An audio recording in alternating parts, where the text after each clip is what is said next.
Welcome to the Respectful Divorce Podcast. If you're considering a divorce, it's important to know that you have options for how you divorce. On the Respectful Divorce Podcast, we explore those options and provide advice from divorce professionals. Today, divorce attorney Camille Milner is talking with Los Angeles divorce attorney and mediator Lynette Kim. Thank you for joining us, Lynette, on the Respectful Divorce Podcast. Thank you for having me on. It's very nice to be here. We're very excited to be talking with you today. Tell us a little bit about yourself, if you would. I'm a family law attorney. I've been in practice for about 30 years now, and I'm based in Los Angeles, California. I focus on mediated divorces and collaboratively handled divorces. What was the reason that you went into this area of work? I saw my share of litigated family law and divorce matters in court, and I didn't think it was my cup of tea. It certainly was not. The way that litigants, they have to be sort of put the other party at their worst light in order to make themselves look better. It just didn't sit well with me. And I just don't have the personality for all the posturing, sometimes uncivility that happens in litigation. So that's what made me come over to handle divorces differently through mediation and the collaborative way. And my guess is you feel more like a peacemaker or a problem solver than a problem creator in this area. Absolutely. Absolutely. I think that is the common trait that we mediators and collaborative attorneys have, peacemakers. Is there something in your family background, Lynette, that has prompted you to be interested in this particular kind of work? My parents were separated when I was a child, and they finalized their divorce when I was about 10 years old. My parents did not have a very good relationship, and certainly they didn't have the tools to communicate with one another in a constructive manner. And so after the age of 10, after their divorce got finalized, I never got to see my dad again because I went and my mother took custody of my older sister and me. And that was partly because of the distance as well. We ended up moving to California. I was born in Seoul, Korea, and I lived there until about the age of 10. And then my mother came to the States, to California, to join her side of the family after the divorce. So, and my father stayed in Seoul. So partly because of the distance, and we didn't have FaceTime back then, we didn't have emails, and those things were not common. And my mother didn't encourage a relationship with my dad, and partly because of that. And my mom did not talk nicely about my dad. And I think that is not a good thing to do because it really impacts the kids. I think I'm hearing from you, I hear from so many people that come to my office and they say, I don't want my parents' divorce. I want to do it differently. And so even though it is a divorce, what I think I'm seeing is a trend, and it's the litigation cases are still ugly and metaphorically bloody, hopefully not really bloody, but there are divisions and schisms that happen that can never be healed or that are very often not healed for the rest of the child's life. They may be estranged from a parent or both parents at some point because of the way their parents divorced. But what I'm seeing with younger people now, and when I say younger people, I mean people under 50, is they want it differently. They want it done differently. They understand the importance of we're still a family, even though we may not be a married family. And so it sounds like you've experienced that same phenomenon in your practice. I have. Yes. Yes, I have. And I just never felt comfortable um, in custody cases where the expectation of my client was to throw mud on the other side. It just didn't resonate with me, and that is not the way to handle custody matters, It in my doesn't help. opinion. No, it doesn't. And this is just an aside from me, but about 30 years ago, I had a client that was someone that I had known for a long time and was a really rational, nice person, came in and slapped down the book, The Art of War, Oh, and wow. said, "Your instructions as my lawyers, take no prisoners." And I was really shaken by that because this was not the person that I had known. And so what it makes me feel like is that um, I was listening to somebody on a podcast or a video the other day. Oh, it was one of the his name is Ben Ferenz, and he may have died now, but he was one of the Holocaust survivors. And he said, war doesn't bring peace. It just promotes and perpetuates more war. And I think that's profound too. And I want to listen and read more of his work because I think that's something that can inform and instruct all of us in the work that we do. Would you tell the audience a little bit about, because you and I work in mediation and collaborative divorce or collaborative law every day, but the general public sometimes interchanges those two words. Can you distinguish what each process is from the other to let folks know a little bit more about it? Sure. So in a mediated divorce, the parties are working with a neutral mediator. The mediator could have a different background, such as they could be a therapist, they could have that background, they could come from an attorney background, but it's the mediator is a facilitator, more or less, that who works with both parties and takes them through the divorce process and also mediate and problem solve any unresolved disputed items.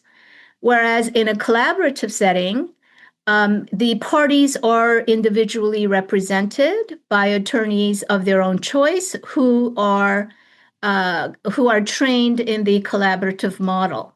So in mediation, certainly the parties can have a consulting attorney, not an attorney who's standing by to take the matter into court, but they can still have a consulting attorney to work with them on a consulting basis.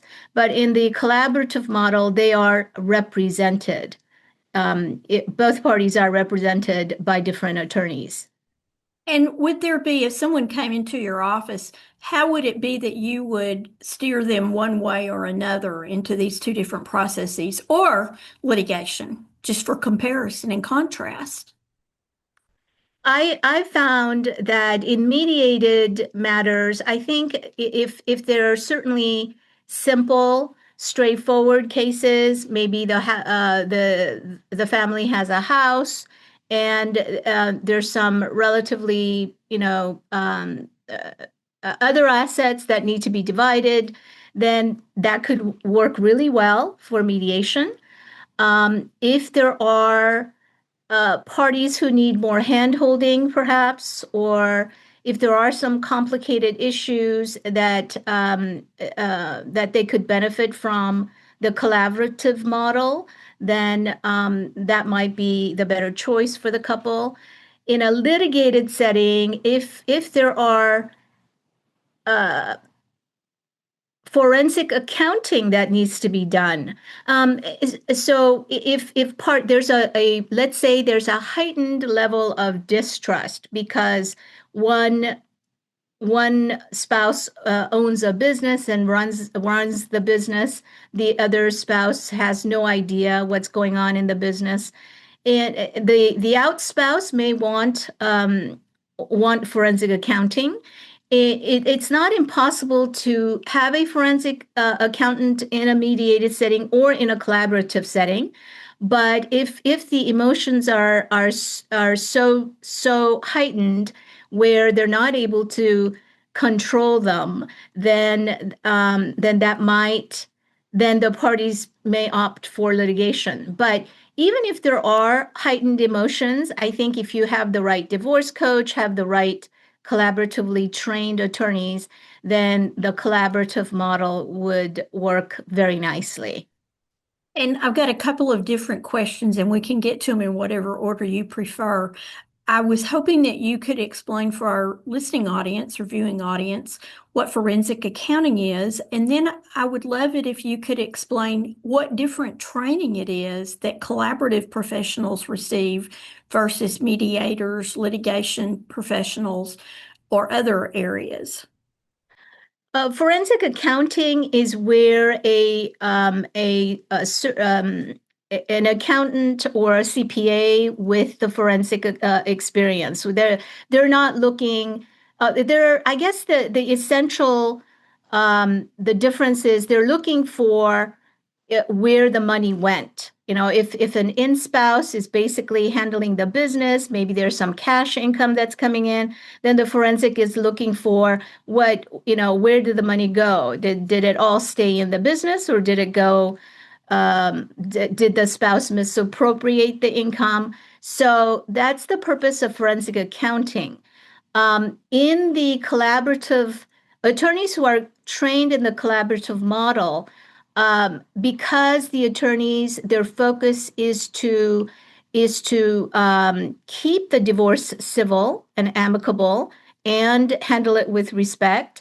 There's oftentimes just one forensic that is hired, a joint forensic or joint CPA, or a certified divorce financial analyst, rather than in a litigated setting where there might be dueling forensic accountants or dueling experts.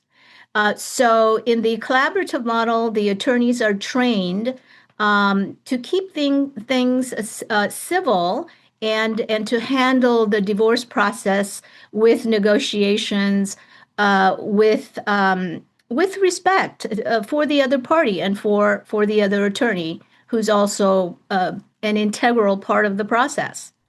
Many of us in Texas and around the country were initially trained by Chip Rose, who was from Santa Cruz in California. And I will always remember he made a number of profound statements, but what resonated with me was in collaborative, we're looking forward, whereas in litigation, we're looking backward. And so it sounds like that's what a forensic accountant would be doing. What has happened historically versus where are we now and what do we do to move forward and launch each party and their children for success? Yes, I agree. Yeah, in the mediated setting, in the collaborative setting, I think the parties, their purpose of handling their divorce amicably and with respect is because they want to move forward and they want to move the families forward and be able to co-parent. Whereas in a litigated setting, it's you can easily get caught up in what happened in the past, whose fault was it, who's the better parent, things like that, and that can escalate the litigation. And those are issues that, while they're not completely overlooked or swept under the rug, if you will, the focus is not on who's the best parent or who's done what in the past, fault grounds. It's how do we successfully divide our property and move forward to success, and how do we successfully co-parent in the future? Absolutely. Yes, that is the goal of handling your divorce in a collaborative setting and also in mediation. And just if you can explain to everyone, what does the process itself for collaborative look like versus mediation? You said in mediation, it's a mediator and then the two clients, and they're not usually there with their lawyer. So it's just in someone's conference room. So that depends. So nowadays, and it used to be in person, the mediation sessions, but nowadays Zoom works great. And so parties could be in different parts of the city, and it may take them time to travel across the city. Like in Los Angeles, it takes to travel 5 miles. Sometimes it takes half an hour or longer. So the Zoom platform works really well. And it's really up to the parties to bring in their attorneys. They could have their attorneys present. Oftentimes, they don't need to have their attorneys present. They may want to have had a consultation with their attorneys so that they are prepared for mediation and for the items that they will discuss in mediation. Now, as a mediator, do you give legal advice to the parties? No. And that is something that I make very clear in my fee agreement. And because by law, mediators we must remain neutral. And neutral meaning not that we don't care about what happens to the parties. That's not what that means. Maybe a better term would be multi-partial, where as a mediator, I'm assisting the parties through the issues. And there are a number of issues that must be crossed off in a divorce. And so we go through those issues item by item. And if there are disputes related to those issues, now I can certainly give them legal information. And because that is my background, I give them code sections to check out if they want to and explain what the laws are. But I cannot give legal advice for one person that disadvantages the other person. And that's why they have the lawyers that they've consulted with or that they use to prepare the paperwork for their decree. Is that what you're saying? Yes, that's correct. Yes. And then in the collaborative process, are you all doing those primarily in person now or by Zoom? We have meetings by Zoom. It works really well, and we don't. I mean, unless there's a reason why the experts. Sometimes the meetings can involve quite a few people, and so instead of having to travel to somebody's office, meeting by Zoom works really well. And when you say there can be several people, can you explain further who the parties and the professionals are that are in the collaborative cases? And I know there can be a host of choices, but just give us a typical case setup. So if there are children, so there would be custody and parenting timeshare issues to be discussed. If there are certain assets that need division, so a meeting could hold the parties, the two parties, their respective attorneys. There could be a divorce coach for one of the parties or both parties. A divorce coach is someone that you can consult who would help the spouse to manage their emotions, so that they come more from a problem solving perspective rather than leading with their emotions. And I would think that would help the process to move along, which translates into saving money. Yes. Yeah. Money well spent. And who else is in the collaborative process? A neutral financial person who have reviewed the parties' incomes, maybe did some analysis with respect to their assets. They could also would be present in a meeting. But you don't have a mediator at a collaborative case typically. You can also have a mediation during the collaborative divorce process. If there is an impasse and maybe the parties have solved 8 out of 10 problems, but maybe there's a couple of issues, sure, the parties can opt to have a mediation session, a separate session with just the mediator. And that would be the exception rather than the rule in a typical collaborative case? I have seen it as an exception. And then what are your philosophies on interest-based versus position-based processes? Oh, interest base is it's so much more efficient, and not in terms of just getting the issues, resolved, but you're talking about what's in the best interest of the children, what is in the best interest of the parties, and as a family, moving forward. And so you're thinking of the not only one spouses, both spouses are thinking about the whole their entire situation moving forward, rather than positions. If they take certain positions, I have to have it this way or else. That's not going to lead to problem solving, and that's what happens oftentimes in court. What would you say is the satisfaction rate? And I don't mean a specific percentage, but just overall with clients that go through mediation or the collaborative process versus litigation? In mediation, the success rate is very high, and same thing with collaborative. And really, the parties are there with the mindset of problem solving and moving forward. And so, but in litigation, I mean, who knows? The parties may not, they may have thought that they were in the right, but things may not turn out that way. Oftentimes, it doesn't.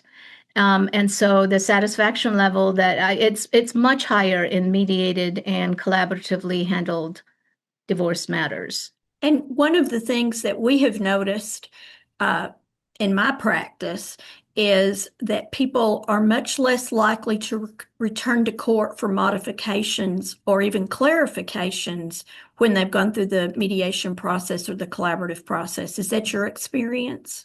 That is also my experience. Because couples, if they have co-parenting issues, they've gone through sort of a practice run through when they're going through mediation or the collaboratively handled case, where they're talking to one another about what's in what's in the best interest of the children, and they're problem solving through the divorce while they're going through the divorce case. And so they're already forward looking in the future, 3-4 years down the line. If kids are growing and their needs change, then they're asking the question, how do we resolve that? Well, you can go back to mediation, or you can solve the problems yourself. Well, I was going to say, in many of those cases, I suspect you and the team have trained them in problem solving, and they leave with the tools to Yes. be able to do that, oftentimes without any other professionals going forward.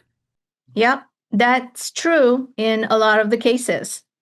And do you find in feedback that you get from clients that they and the children are better served by these interest-based or peacemaking processes rather than litigation?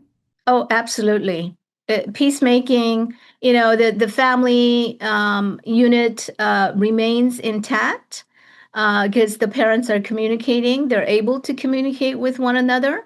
Whereas in the litigated setting, your go-to is go back to court if things don't work out, if the parents cannot communicate. And so it's much, they're happier. They're able to move on as a family, and the satisfaction level is much higher.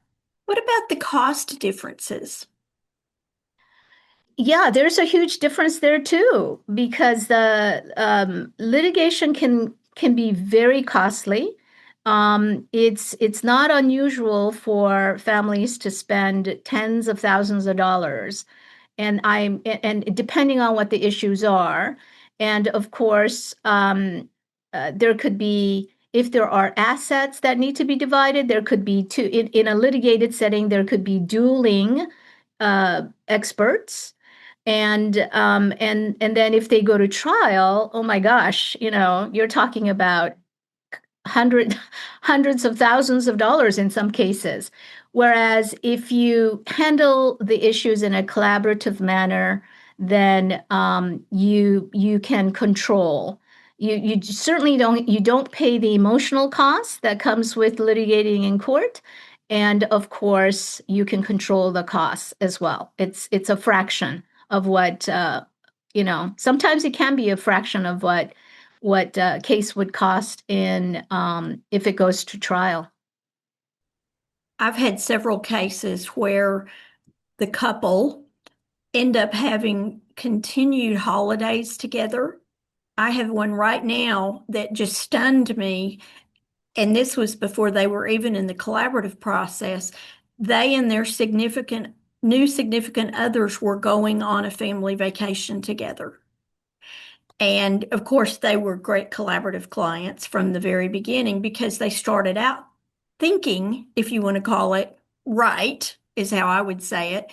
But I think sometimes people get the impression, and this is judges and other lawyers, that we're just sitting around a table singing Kumbaya and holding hands, and it's just cases that don't have significant emotional or financial issues, and they're just easy cases.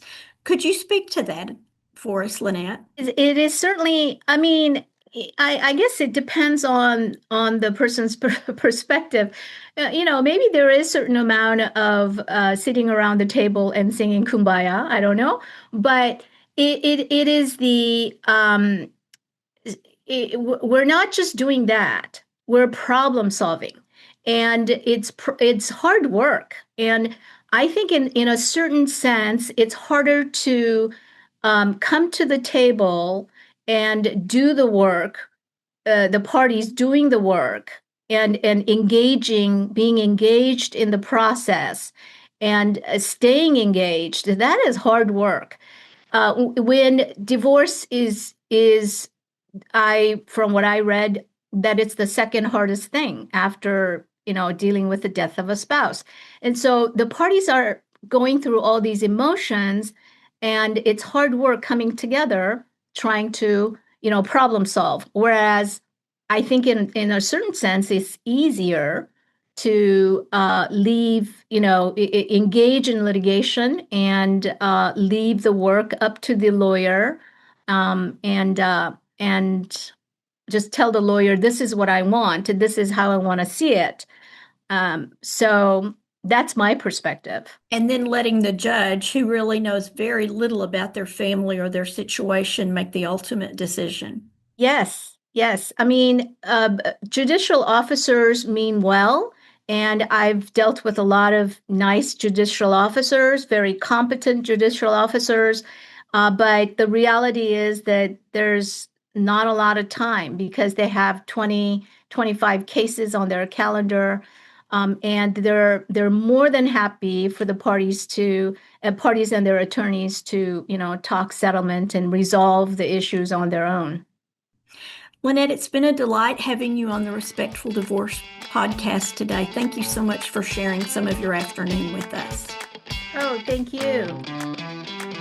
Divorce with Respect Week is coming up March 1st through 8th, 2026.